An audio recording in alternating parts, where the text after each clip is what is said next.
Okay, let's continue grade 7. This time we are multiplying binomials. Binomial, binomial. Two terms, two terms. Alright? So, let's employ, I hope by now you've read your, what do you call this, your lesson. So, multiplying binomials, the best technique or the best method to use, we call it, the acronym, it's called FOIL. FOIL. Can you say the word? FOIL. Okay, thank you. FOIL. F stands for first terms. Of course, you knew that already. Outer terms for your O. And inner terms for your I. Last terms for your, what do you call this? For your L. Alright, so FOIL. So, to better illustrate the FOIL method, I'll put arrow. I'll use arrows. F, first terms, all the first terms in your parentheses. Alright? The next one is, I can see light. The next one is O, the outer terms. Here you go. So the O. So outer, if you take a look at the whole picture, the big picture, there's O here. The outer terms. Okay? And then the inner terms, that's I. The inside. And of course, the last terms, the L.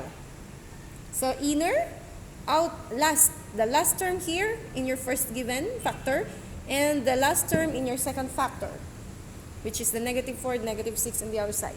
Okay? Now, let me erase.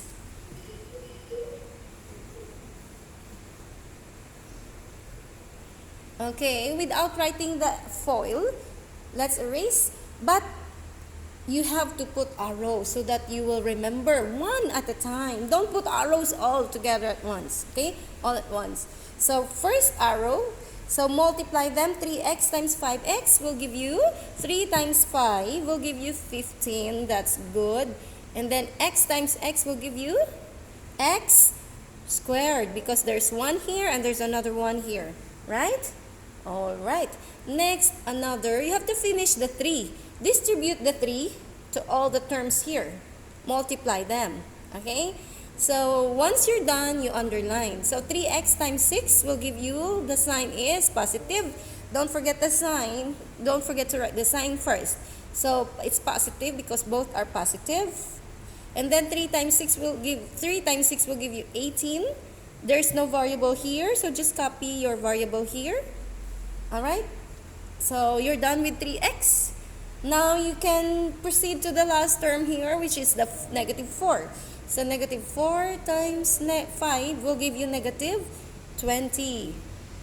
And then, copy the x. Alright? And then, -4 times 6 will give you -24. See? You're done distributing this first binomial to the other binomial here, multiplying, right? And then, you don't stop right there, because if you notice, your answer is still not simplified. There are still terms that are the same. Alright? So, 15x squared, copy it, because it has no common, or it has no other pair here in your answer. So, copy 15x squared. And then, what about this? And this?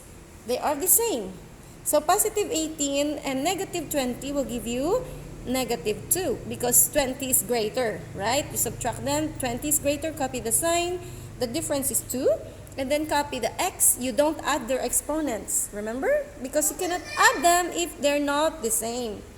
And lastly, copy your last term, -24. So, everything here is combined. Very good. Okay? So, there's your answer. So, if you're confused, just review this again and again. Okay? Replay. Thank you.